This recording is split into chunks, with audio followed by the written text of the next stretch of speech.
Hello and welcome to one of the friendliest cities in the UK. Yes, we're in Liverpool, where we've brought 8 artists down to the city's famous Riverside and Royal Albert Dock. Lord have mercy, it's a brand new episode of Landscape Artist of the Year. 2,000 applications, 48 artists, 8 pods, 6 heats in the art competition that brings the landscape into your living room. I'm having a great time. It's brilliant. Getting hot now, feeling the heat. This year we've travelled around the UK visiting iconic locations, from romantic Scottish ruins to historic urban cityscapes. Very rocky underfoot. I couldn't wear my high heels today, which is a shame. Come rain or shine, and watched by our biggest crowds ever, the artists have just 4 hours to push their creative talents to the limit. I'm feeling really great.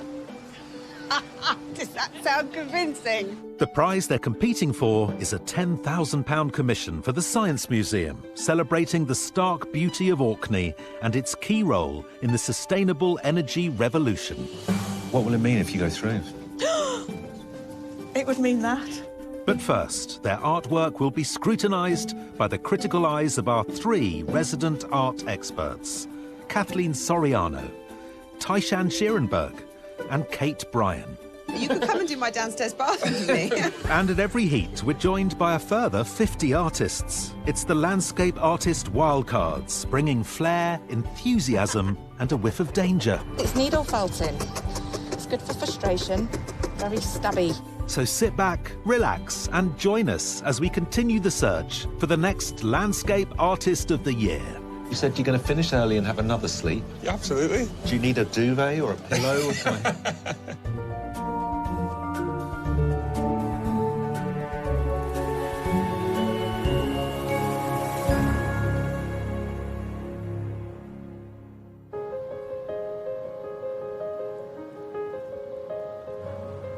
Today we've brought 8 artists to Liverpool's famous Dockside. Georgina Saunders, a primary school teacher from Hertfordshire. Staffordshire-based artist Rose Jones. Nathaniel Fowles, a supply teacher living in West Sussex. And from Leicester, graphic designer and art tutor Anil Patel. It's a beautiful morning. It's lovely and calm, but I'm not. Oh! Great start. Also taking part today are James Murch, an artist living in Devon. Brighton-based chef Wesley Smith. Judy Milner, a keen plein-air painter from London. And from just across the water in Birkenhead, painter and decorator Matthew Timmins-Williams. I didn't get a wink of sleep last night. I was very nervous. I was up early, pacing around the house, trying not to lose my composure. Our artists were all chosen by the judges on the strength of a submission landscape, which they brought with them today to hang in their pods.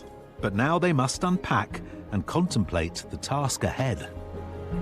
I'm really looking forward to doing some painting, really. So the only thing I'm really worried about is making a bit of a wally of myself and the heat.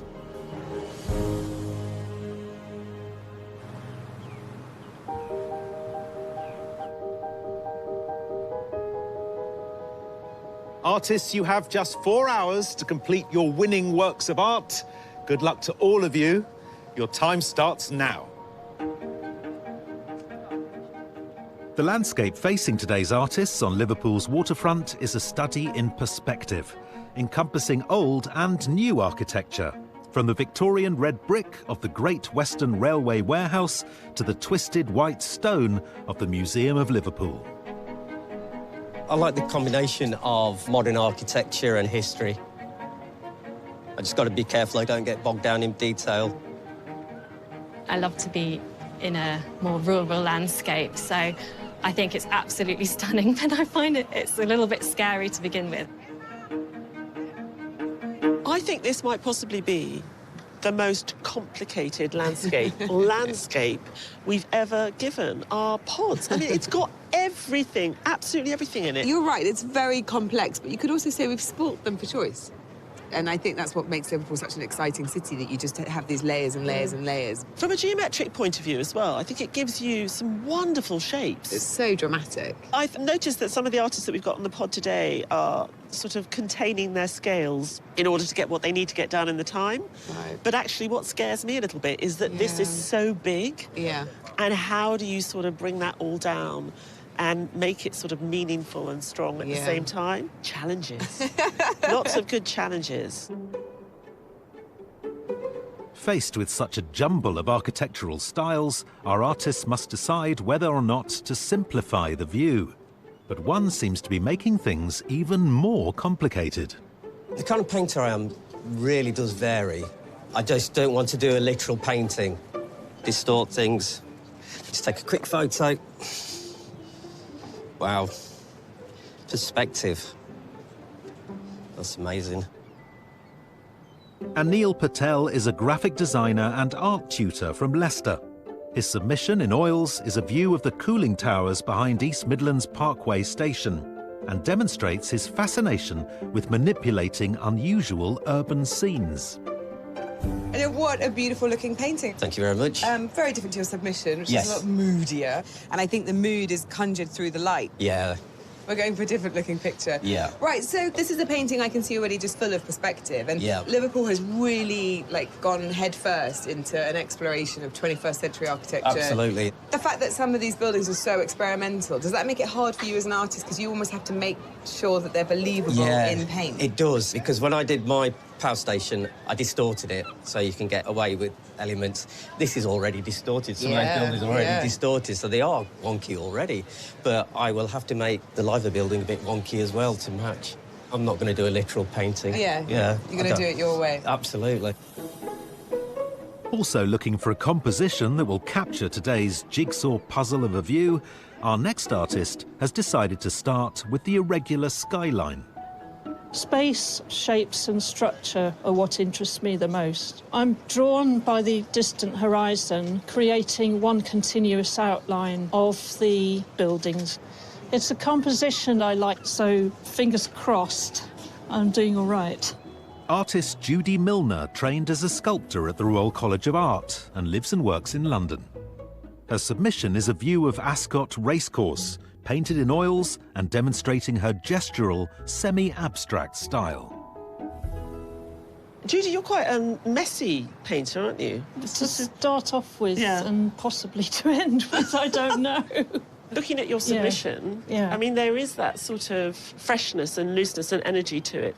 I guess so, yeah.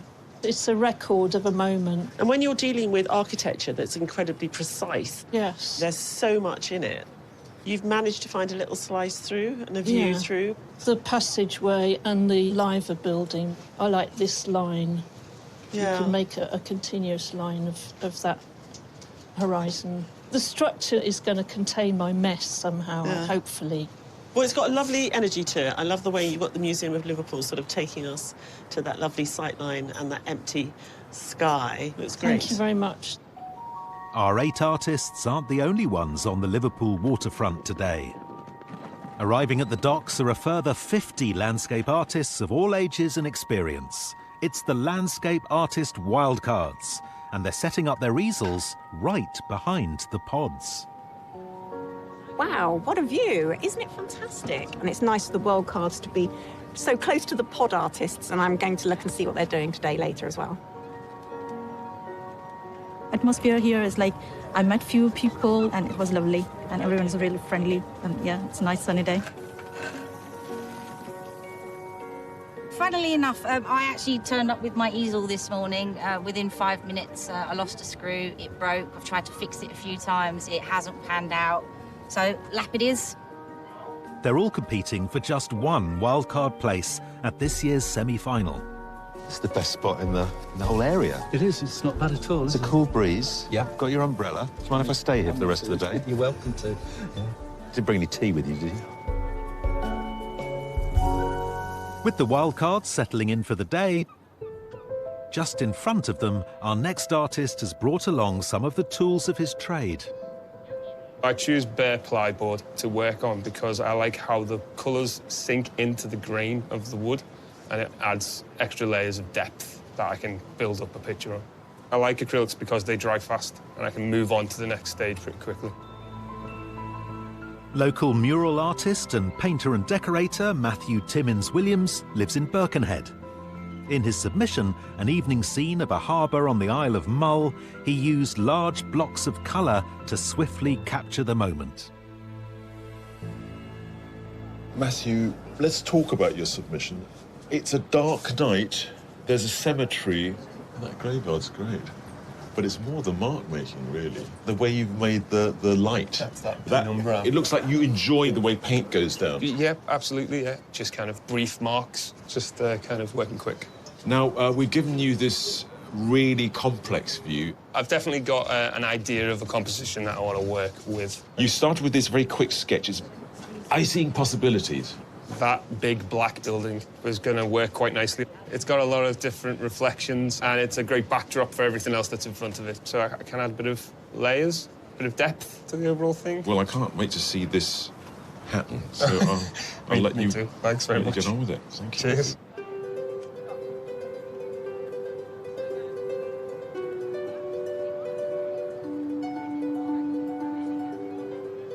I think I might actually include the cobblestones here in the foreground, as well as what's going on in the background. And I love the balance of old and new here, really. That's what I'm going to be focusing on, I think.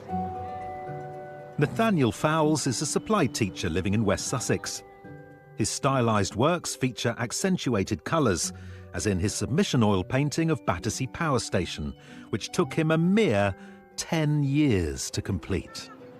Nathaniel, I was a bit worried about all of you this morning, actually, because I thought we'd given you rather too much, but you've just embraced it. And I suppose what it's done is it's given you a lovely foreground, middle ground, and then distance as well. So you've used it. Yeah, that's what I like. Really well. And I can see that you were working it out in these lovely sketches beforehand. What I quite like is this... Well, I like the cobblestones. I like the pattern of the cobblestones. Yeah. There's a lot of texture there, but there's also these lines taking you off into the distance. You've got fantastic bones of it there already, I can see, but looking at your painting style in your submission, you know, it's quite a dry, sort of chalky application of paint. It looks like it takes quite a long time. Painted over 10 years. Right. Slightly less time today. There's still quite a lot to do, isn't there? We could come back in 10 years' time, leave you here. It's going to happen. We're going to get on with it. OK. At the end of the first hour, our artists have settled on their compositions, but this complex scene is constantly presenting new challenges.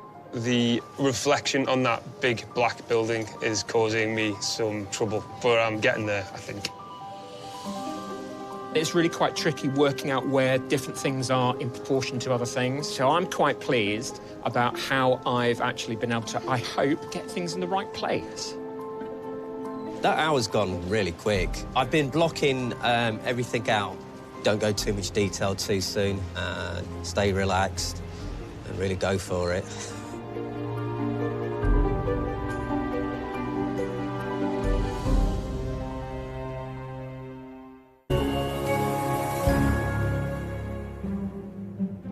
On Liverpool's historic waterfront, 8 artists are getting to grips with this unique cityscape. And presented with the panoramic view, our next artist has chosen to zoom in. Given that I'm quite a meticulous painter, I'm going to have to edit myself carefully today. There's so much here, but I am really liking the look of the foreground where these boats are stored. And then this Great Western Railway. It's such a contrast from the stuff behind. Wesley Smith is a chef from Brighton. His submission is a nocturnal study of a deserted street near his home during lockdown. It's painted in acrylics and is brimming with detailed observation.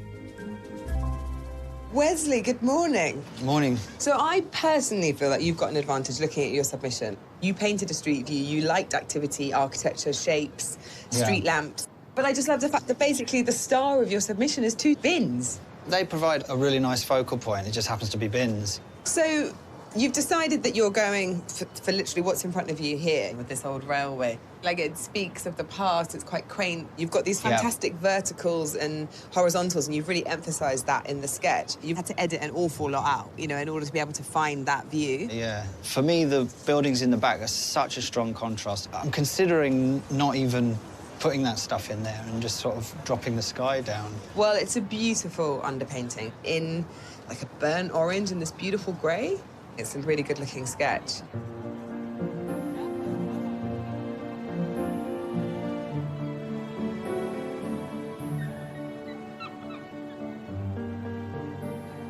When I paint a landscape, I tend to use quite big brush strokes, so it stops me getting too fiddly with the detail. I quite like it when it's a little bit more abstracted up close, and then when it's further away, it comes together a little bit more. Georgina Saunders is a primary school teacher from Hertfordshire. Her large-scale submission in oils was painted from a photograph she took whilst walking in the Cumbrian hills at sunset. Georgina, so tell me about scale. What does that allow you to do? Be a bit more free with my arm and get some nice brush strokes in, and stops me getting so fiddly with the detail. OK. And in your submission, I can see that there's a range of styles. You've got sort of looser in the foreground, and then it sort of gets tighter and tighter. The focus is on that river, so I chose a slightly smaller brush. And will we see a similar approach today? Is there an area of focus that you've already identified? I do like the shape of that dark building that cuts across. I want to have that as the focus. But now I'm struggling for time a bit, so we shall see. Well, you know, it's got a great structure and great thrust to it already. I can see that you've still got an awful lot to do. Yes.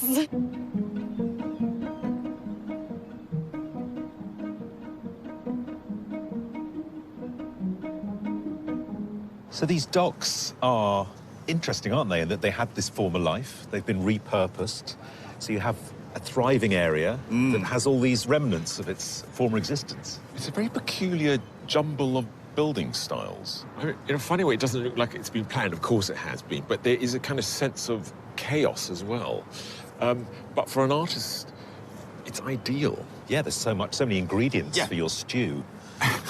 And however you frame it, there are sort of different textures, different times, different sort of registers. There's so much to work from. Also in what they're made of, all this glass and sleekness. Yeah. And in the older buildings, you've got texture and detail and decoration. There's lots of people. The wild cards are near the pods. I wonder how that'll affect the artists. I think it's very exciting. It sort of creates an atmosphere of we're all working together here. We're all working together to try and make sense of this place. So it's interesting what's been regenerated and what has been kept as it was. I presume these cobbles, they feel pretty original. Yeah, very rocky underfoot. I couldn't wear my high heels today, which is a shame. And behind the pods, our wildcards are valiantly cobbling together some landscapes of their own. So I was really intrigued by your work when I went past it. It sort of feels misty and rainy and cooler there than it is today. It feels quite soulful. Well, that's kind of how I see the view. I really like the girders and all the black, so I'm just trying to put that in. Tell me what this is. This is my watering can here for my watercolours. It's normally use a plastic bottle, but I find these plant misters give a much better performance. It's a beautiful implement, and it obviously works better as well. Absolutely, yes. Jan, what is going on? You've got this, so is that going to be 6 separate... Views, yeah. Right. Yeah, I'm going to do more. Why so many? Because I get bored. Well, I'll let you get on with your 622 different paintings. Thank you.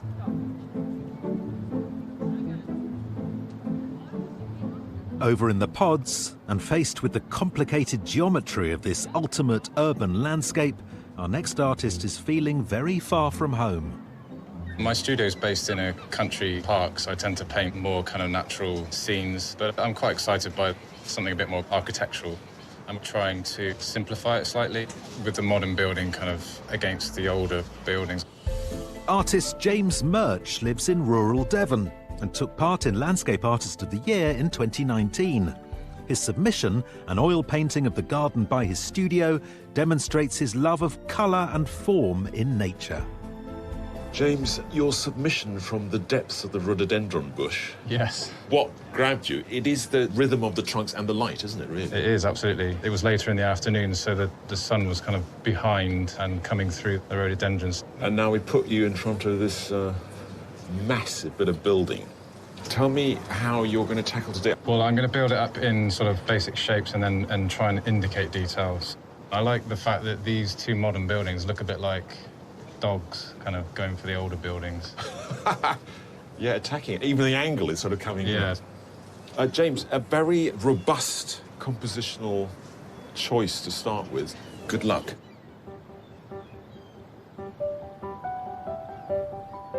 While most of today's artists are using paints, one has made a challenging choice given the bright sunshine. I really like drawing from life. I never know quite what medium I'm going to use. I use pencils quite often at the moment, and I'm a big fan of black paper. Former textile designer Rose Jones is from Staffordshire. Her submission in coloured pencils on black paper is a view of her beloved garden and shows her interest in finding pattern and texture in the landscape. Rose, what is it about the black paper? I think it's a fascination with how it throws the colours up, so the colours look really bright. I like how you can obliterate most of it if you want to and just leave little outlines, or you can use it as part of the drawing. I'm looking at your submission and I can see you did exactly the same there. I do like negative shapes, so with the trees I enjoyed the shapes between them, and I didn't draw the trees, I drew the sky in between it. And I might do that around the buildings today. But what you've done here is you've got a lot of solid single colour with nothing in it, so to speak, whereas your submission is very busy with lots of information in it. I'm going to have to come back later, I think, and see what's going on. OK. On such a beautiful summer's day, the Liverpudlians are out in force. But at the halfway mark, are our artists feeling the heat or keeping their cool? I regret maybe not keeping it a bit simpler. There's no detail here yet, and so everything is worrying me at this stage. I've built a structure to work on. The biggest worry for me is the lighting, the way the sun moves, but the buildings don't move with it. I put the shadows in, and now I'm starting to draw out some of the colour and try and get the canvas covered, just trying to get through it as quickly as possible. Right now, I'm thinking maybe I shouldn't have gone so big.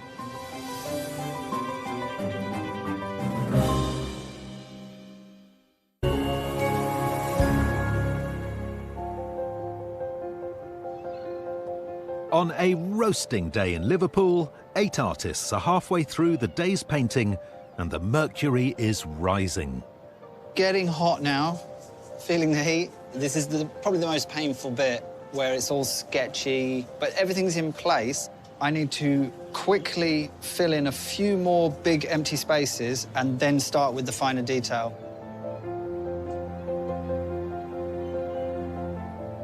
James, you've got people in your painting. Yeah, I've popped a few in. Because you are in charge of that canvas. Yeah, that's right. You can do whatever you like. Not sure whether I'm quite happy with it just yet. I think the contrast needs pushing and the colour's punching up a bit. Well, you're certainly looking the part. Cheers. Got your painter beard on. Yeah, absolutely, yeah. Well, you can't fail to succeed. Nathaniel, I've been walking past watching you paint. You're putting down blocks or marks, and the painting or the scene is appearing. Tell me, what's happening in that brain of yours as you're working? What are you responding? Mild panic, I think. But I get a sense that the bones of the scaffolding of this is in place. Once you've got a good structure, like an armature, you can build on it more easily, I think. But there's so much going on. I'm trying to actually simplify it.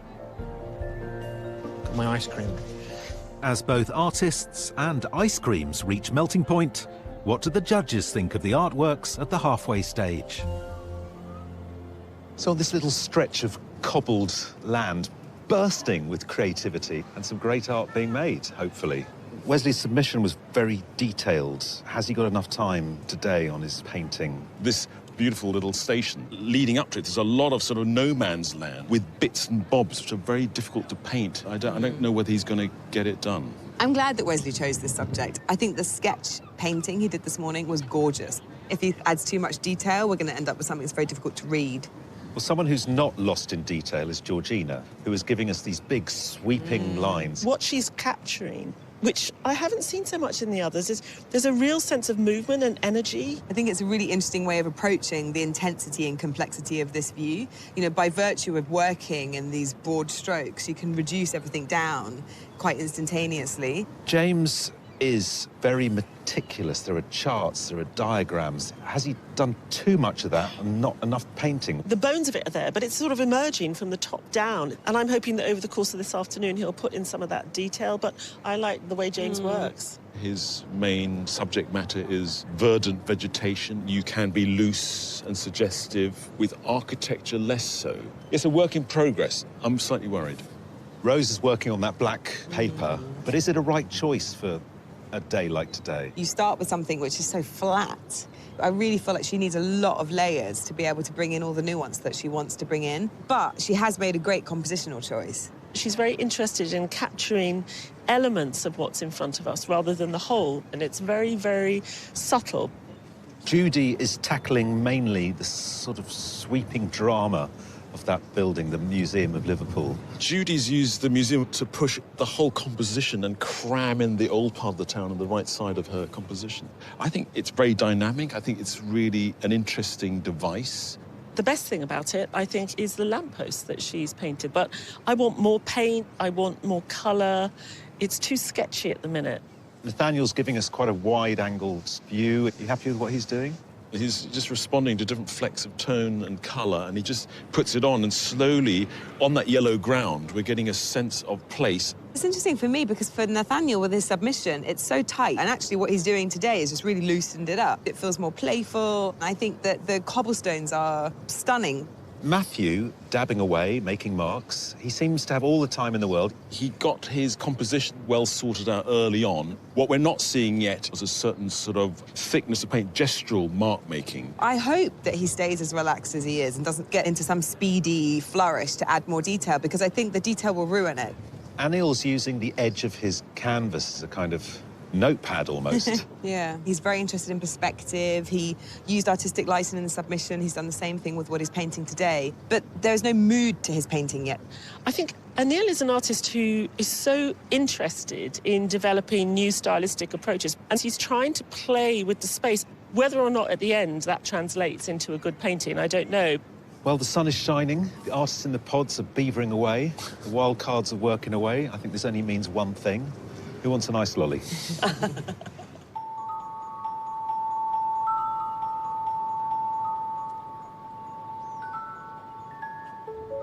lot of paint on that palette. It's come already preloaded. So what's the next stage? Next stage is to work in areas quite quickly. I'll make the colours on the palette and I'll just apply one small area with the larger brushes. I could ruin it with a few brush strokes right now if I'm not careful. OK, yeah, you could come and do my downstairs bathroom with me.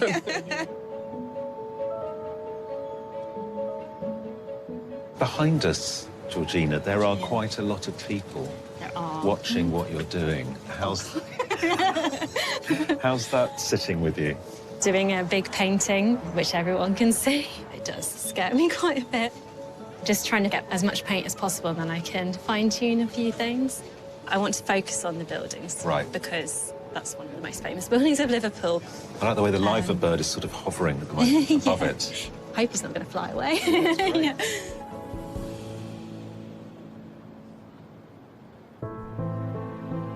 Situated at the estuary of the River Mersey, the city of Liverpool has been one of Britain's most important ports since the Middle Ages. By the 18th century, its strategic location had transformed the city into a centre for global trade, with cargoes of sugar, coal and salt shipped in and out of the docks. The environment would have been really busy. Goods were being loaded and unloaded by hand. Every sack, every crate would have needed armies of people to move them. The ships themselves as well would have been moved around the docks by gangs of dockers kind of pulling on ropes. However, in a dark period in the city's history, this trade was not only in goods, but also in people. The trade in enslaved people from West Africa drove the fortunes of the city. And there was a triangular trade that Liverpool merchants built up, which involved goods leaving the port to be traded for people, Those people being shipped across the Atlantic to Britain's colonies in the Caribbean. And then the produce that those slaves were responsible for gathering and producing was shipped back to Liverpool to be sold on. So it's a difficult history, but I think there's an argument for being honest about the reality of it. Although the transatlantic slave trade was abolished in the UK in 1807, Liverpool continued to play a major role in global commerce, and its waterfront was constantly expanding to keep up with demand. By the kind of early 1900s, Liverpool was probably the second biggest port in the world. The Albert Dock was built in 1846 as a sort of fireproof warehouse, so it's made of brick, iron and lead.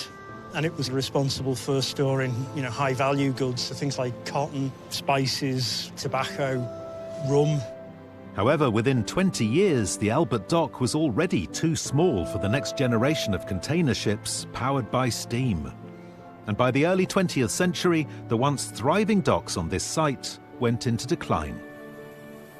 By the 1970s, these docks were entirely derelict. The city and the docks were very kind of intrinsically linked, and the fortunes of both were tied to each other. So when the docks did decline, the impact on the city was huge. In the early 1980s, a major programme was launched to regenerate the Royal Albert Dock, and it's now a popular visitor attraction where locals and tourists can learn and reflect on the city's complex history. You can see all of those periods of kind of fortune and decline, of slavery, of commerce. Yes, you've got the history, but it's a site that can be used for the future as well.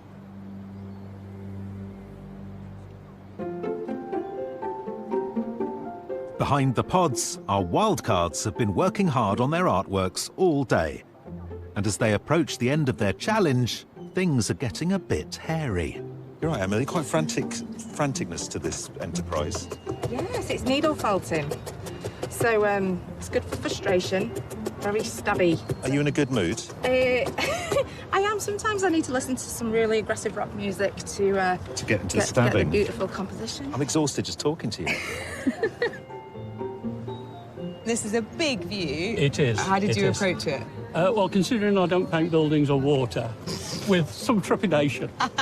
OK. I'm a Leafy Lane sort of painter. Right. Well, you've done a really good job. Oh, thank you very much. They've valiantly tackled a range of views from the Royal Albert Docks and Tate Liverpool to the River Mersey itself. But only one wildcard can be selected by the judges as today's winner. Congratulations. You're our wildcard winner today. We really, really love the way in which you got a very, very quiet corner in this incredibly noisy scene that we gave you. And a lovely composition, full of mood and a little bit romantic. Congratulations, well done. I'm very surprised to be chosen by the judges. I'm just, flabbergasted. The most delighted person will be my partner, because they probably didn't expect me to win. Sue Billings from Leeds will enter a pool of wildcard winners from all the heats, just one of whom will be chosen to compete in the semi-final.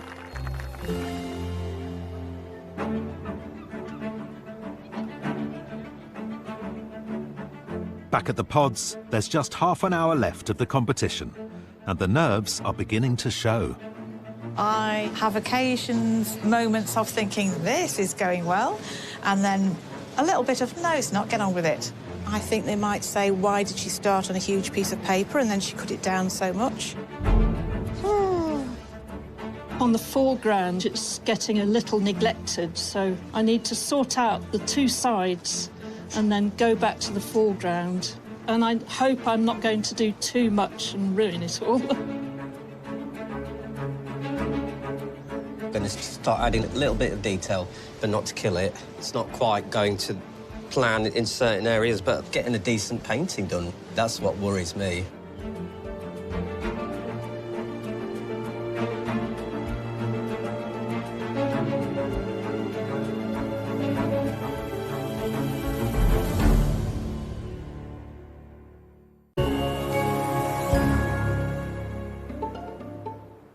On Liverpool's historic waterfront, 8 artists are nearing the end of their day's painting, with just a few minutes left to complete their artworks. But for some, it's already time for bed. So, Matthew, this show famously doesn't give painters very long, 4 hours to paint. Mm-hmm. But you, Matthew, you had a sleep at lunch. You said you're going to finish early and have another sleep. Yeah, absolutely. Do you need a duvet or a pillow or something? I can sleep on anything, literally. It's fine. So I'm going to leave you to get on and rest. Hasn't quite turned out how I like. Really need to get into the orange brick at the back because I've left that very raw, and then the foreground as well with the boat, and a little bit of everything. I'm feeling even hotter than before and even more panicked. It shrunk drastically. And I realised there was an awful lot of black paper around, so I started cropping wildly. But I'm happy with it now. What will it mean if you go through? It would mean that. Read it. I'm just looking for the last few changes I can do to make a difference, but ideally I'd have double amount of time now. Artists, you have 1 minute left. 1 minute. Somebody wake up Matthew.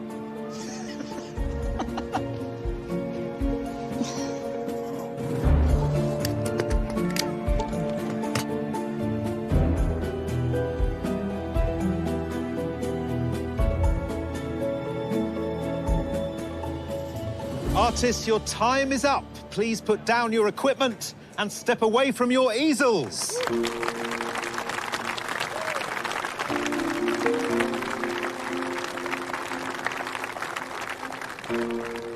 It's been a great day. I've loved it. And it's brilliant seeing all the other people's work and what they've been doing. It's inspirational. Just one of our 8 artists can make it to the semi-final. So while they get a chance to cool off, the judges begin by narrowing the selection down to a short list of 3. Wow, what a glorious sun-kissed day we've had. Yeah, it's a really challenging location for sure. There's so much going on. But they've all found so much colour. Matthew, I think, was onto a winner right from the start, the way he set up the composition. It's got great tension. And there's a painterliness, which we saw in his submission. I have problems reading the mast with its trailing ropes. Otherwise, it's a really nice piece of painting. It started out very pretty with that blue sketch. As the days progressed, he's introduced these sort of darker passages, and I'm pleased that he did that. It's given it a fantastic mood. I think with Matthew, you can see its roots in his submission, whereas with James, I can see being such a lyrical landscape artist into his vegetation. He was out of his comfort zone here. Having said that, his idea of this old building being sort of threatened by the 2 modern buildings, I kind of quite like that compression. James has got these 2 worlds colliding. It's almost like you've got the Italianate hot south in the background and then the sort of Nordic noir with these Scandinavian buildings that are almost going to sort of eat them up and challenge them. What I love about Rose is she's given us fragments of the day, the fragments of the boat mast, fragments of the Great Western Railway, and the way in which the ropes of the masts are sort of leading the eye across and down the paper, I think are really effective. They're just lovely little touches. I was a bit unsure about Rose using this black paper, but then when I look at the compositional choice that she made, there was actually a lot of black in it. And it gives her something very moody and evocative. And Neil, I love the way in which so much happens in Neil's head, and all of that thinking is weirdly at odds with what actually looks like quite a conventional picture. Of all the artists today, he has really done a spectacular job on the Museum of Liverpool. It's a strange, incredible building, and I feel like the way that he's allowed those paintbrush marks to settle on the surface is really evocative of the way that the building catches light. Nathaniel has given us all the busyness that we saw in his submission. You know, that took 10 years. Who'd have thought he could do this in 4 hours? I thought we'd be coming back in 2033 to see how far he'd got. But what he's understood is all texture. We get the sense of the cobblestones. We get the sense of the rough, dry dock. And I love the way that you kind of really travel through the picture on the cobblestones. I think it's great. I love Judy's composition. I think the way the interesting bit of the city is crammed in the right-hand corner, very sort of scrubby, sketchy. It looks like a cathedral in Spain, and then you've got this modern building sort of pointing towards it. I'm not a great fan of Judy's slightly messy style. It sort of feels incomplete to me. Having said that, I think that her Museum of Liverpool is the best one today. Wesley's little station split up into these horizontals, so you have to actually walk across the boat with your eye and up and down the different stairs to get to the station. I think it's charming and evocative. I think Wesley's given us the most focused presentation. It's very tight-knit, he understood the narrative, and it really is a labour of love to show us this old, forlorn, abandoned railway station. And he's done a lot of interesting things in the foreground of this picture, too. I love Georgina's tones. I just love them. And that lovely burnt umber reddish colour that she's got there is just luscious. And the other thing that's so good about it is the way she sweeps us around that curve of the dry dock. It's just beautifully put together. And I love what she's done with the Museum of Liverpool there, and the boat really be so undone. Yeah. You know, it's almost getting to abstraction there. It's an absolutely glorious colour palette, and it speaks very much of the weather today. I've got a couple for me that are really, really strong I'd like to see in the top 3. I feel I've got 4, so I just need to remove one. I have got 3, but I do want to see the submissions to know, to get a better picture of what they're doing.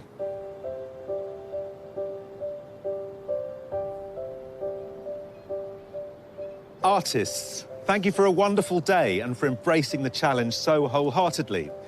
But the judges have decided which 3 artists will go forward to their shortlist. And the first artist is Nathaniel Fowles.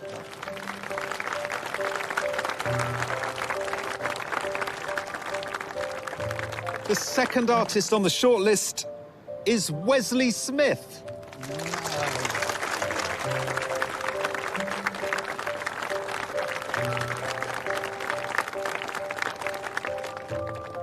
The third artist is Georgina Saunders.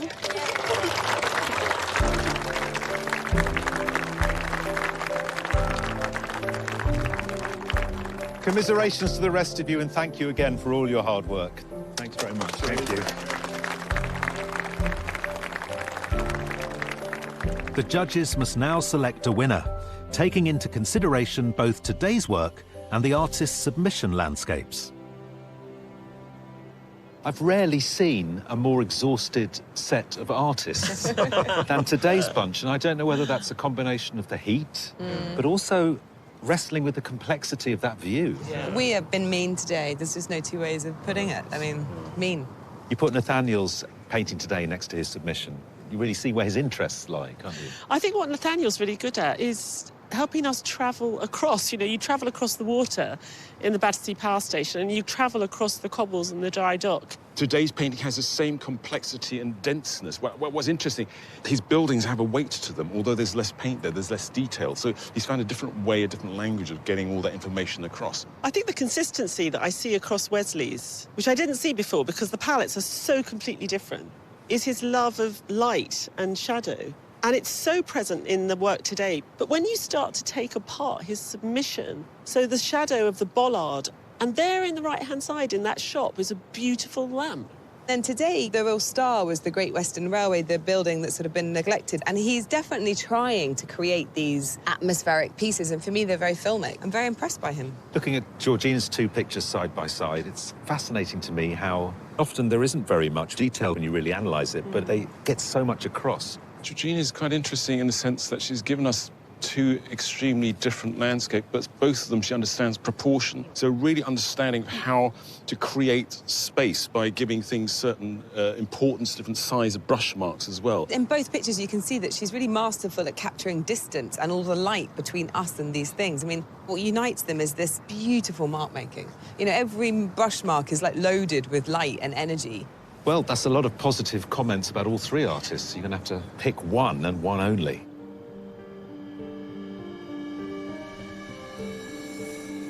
Nathaniel, Wesley and Georgina, you've all done incredibly well to get this far, but only one of you will be joining us in the semi-final. The artist who the judges has selected is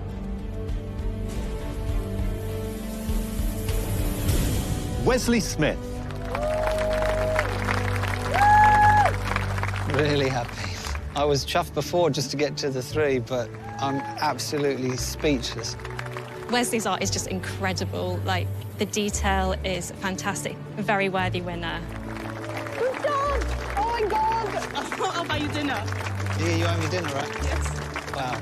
I think Wesley today found a scene that really excited him, and that's really interesting for us when an artist can make great editorial decisions and give us such a strong narrative. I mean, he really showed us that train station, and when you saw it next to his submission, you really understood who he was as an artist. One's nocturnal, one's a bright city scene, but yet they have the same language, and it's something we want to see more of. Well done. I just was really surprised. Very, very surprised that they picked me. But I'm excited. I'm going to keep practicing and come back with something, the next thing. If you'd like to be a pod artist in next year's competition or want to find out more about the work of our featured artists, visit skyartsartistoftheyear.tv.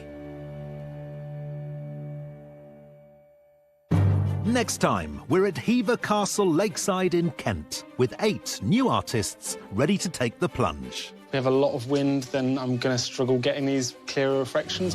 A tricky technique that's a cut above the rest. If the lion no goes horribly long in the last half an hour, I'll perhaps ask you for a canvas and some paint. So who will be drowning their sorrows? I've got some nice colours, but need to make a little bit more sense of it. And for whom will life be but a dream? I'm now sitting here enjoying the weather.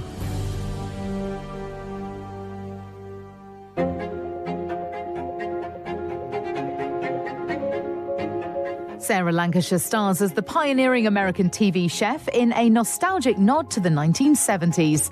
Julia, the brand new season, available now from Sky Atlantic.